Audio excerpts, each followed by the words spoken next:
ஆண்டாள் அவதரித்த ஆடிப்பூரம். திருப்பாவை என்னும் தித்திக்கும் சுவைமிகு பாடல்களை தந்தவர் ஆண்டாள் நாச்சியார். இவர் திருவில்லிபுத்தூரில் பெரியாழ்வாரால் துளசி செடியின் கீழ் குழந்தையாக கண்டெடுக்கப்பட்டு வளர்க்கப்பட்டவர். அப்படி ஆண்டாள் பெரியாழ்வார் கரங்களில் வரப்பெற்ற நாளாக ஆடிப்பூரம் உள்ளது. இந்த நாளில் ஆண்டாள் அவதரித்த திருத்தலமான திருவில்லிபுத்தூர் ஆலயத்தை பற்றியும் ஆண்டாளை பற்றியும் பார்ப்போம். பெருமை கொண்ட திருத்தலம். திருமாலின் 108 திவ்ய தேசங்களுக்கும் இல்லாத பெருமை திருவில்லிபுத்தூருக்கு உண்டு. பெருமாள் எனப்படும் மகாவிஷ்ணு வீற்றிருக்கும் அனைத்து ஆலயங்களிலும் அதிகாலையில் நடை திறந்ததும் திருப்பல்லாண்டும் திருப்பாவையும் பாடப்படும். இந்த 2 பொக்கிஷங்களையும் பாடிய பெரியாழ்வார் ஆண்டாளாகிய தந்தை மகள் இருவரும் பிறந்த ஊர் திருவில்லிபுத்தூர். இவர்கள் இருவரும் 12 ஆழ்வார் பட்டியலிலும் இடம் பிடித்துள்ளனர். எனவே திருவில்லிபுத்தூரை கோதை பிறந்த ஊர், கோவிந்தன் வாழும் ஊர் என்பார்கள். பெரியாழ்வார் மதுரை பாண்டிய மன்னனின் முன்னிலையில் நடந்த ஒரு போட்டியில் பங்கேற்ற விஷ்ணு சித்தர் ஸ்ரீமன் நாராயணனே பரம்பொருள் என்ற உண்மையை நிரூபித்தார். அப்போது விஷ்ணு சித்தருக்காக பெருமாள் கருட வாகனத்தில் காட்சியளித்தார். அந்த காட்சியை விஷ்ணு சித்தர் மட்டுமல்லாது பாண்டிய மன்னனும் அந்நாட்டு மக்களும் கூட தரிசித்தனர். இப்படி அனைவரும் தரிசித்த காரணத்தால் பெருமாளுக்கு கண் திருஷ்டி ஏற்பட்டு விடுமோ என்று அஞ்சிய விஷ்ணு சித்தர் திருப்பல்லாண்டு பாடினார். இந்த உயர்ந்த பக்தியை கண்டு மகிழ்ந்த பெருமாள் நீரே பக்தியில் பெரியவர் என்று வாழ்த்தினார். இதனாலேயே விஷ்ணு சித்தர் என்ற அவரது பெயர் பெரியாழ்வார் என்று மாறியது. அவர் பாடிய திருப்பல்லாண்டு பாடலே உலகம் முழுவதும் உள்ள பெருமாள் கோயில்களில் தினமும் காலையில் பாடப்படுகிறது. ஆண்டாள் அணிந்த மாலை. கலியுகம் பிறந்த 98வது திகழ்ந்த நலவருடத்தின் ஆடிப்பூரத்தில் தோன்றியவர் ஆண்டாள். அவர் வளர வளர கண்ணன் மீது அவருக்கு காதலும் வளர்ந்தது. அவள் அன்பாக சூடி கொடுத்த பூமாலையை பெருமாள் கனிவோடு பெற்றுக்கொண்டு அருள் புரிந்தார்.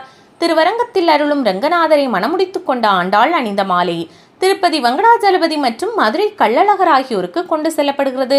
இதற்கான காரணம் கண்ணனை மனம் புரிய வேண்டும் என்று நினைத்த ஆண்டாள் அதற்காக வேண்டிக் கொண்டது இந்த 2 பெருமாள்களிடம்தான். ஆண்டாளின் ஆசை நிறைவேறியதும் அதற்கு நன்றி செலுத்தும் விதமாகத்தான் ஆண்டாள் சூடிக் கொடுத்த மாலை, கிளி, பட்டுவசை போன்றவை சித்ரா பௌர்ணமியின் போது கள்ளழகருக்கும் புரட்டாசி 5ஆம் திருநாள் அன்று திருப்பதி ஏழுமலையானுக்கும் எடுத்து செல்லப்படுகிறது.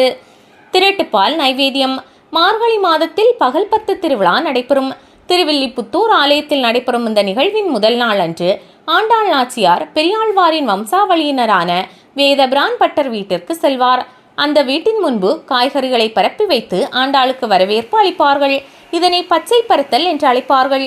பின்னர் கொண்டைக்கடலை, சுண்டக்காய்ச்சிய பால், வெல்லம் ஆகியவை சேர்க்கப்பட்டு திரட்டுப்பால் மற்றும் மணிப்பருப்பு நைவேத்தியம் செய்யப்படும். திருமணத்திற்காக காத்திருக்கும் பெண்கள் இந்த திரட்டுப்பால் மற்றும் மணிப்பருப்பை சாப்பிட்டால் ஆரோக்கியமான உடல்நிலை ஏற்படும் என்ற அடிப்படையில் ஆண்டாளுக்கும் நைவேத்தியமாக படைக்கின்றனர். கருவறையில் கருடன்.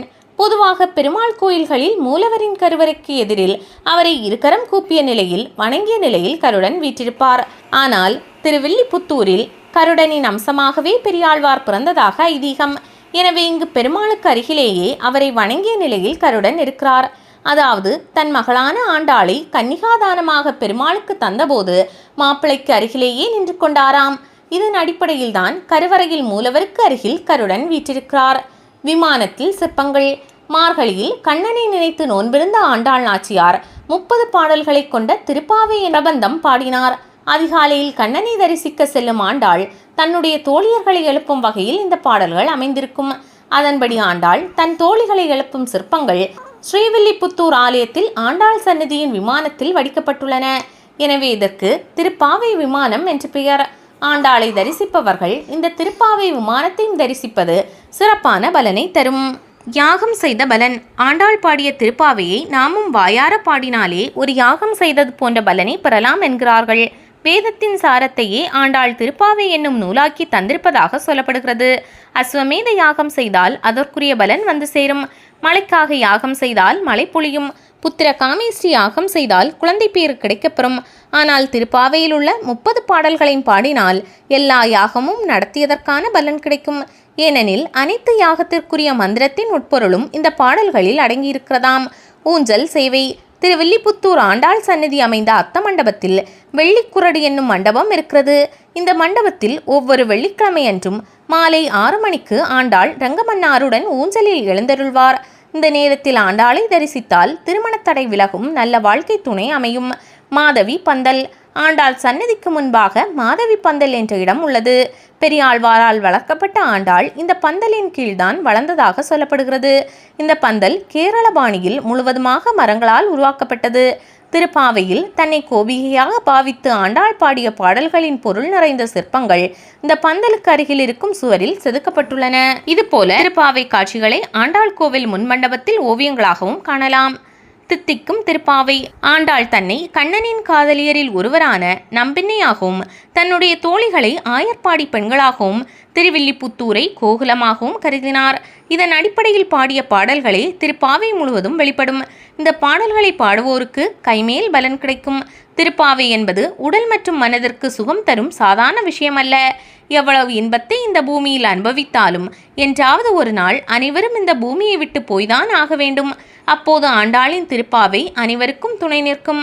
அது அனைவருக்கும் ஆத்ம பலத்தை அளிக்கும்.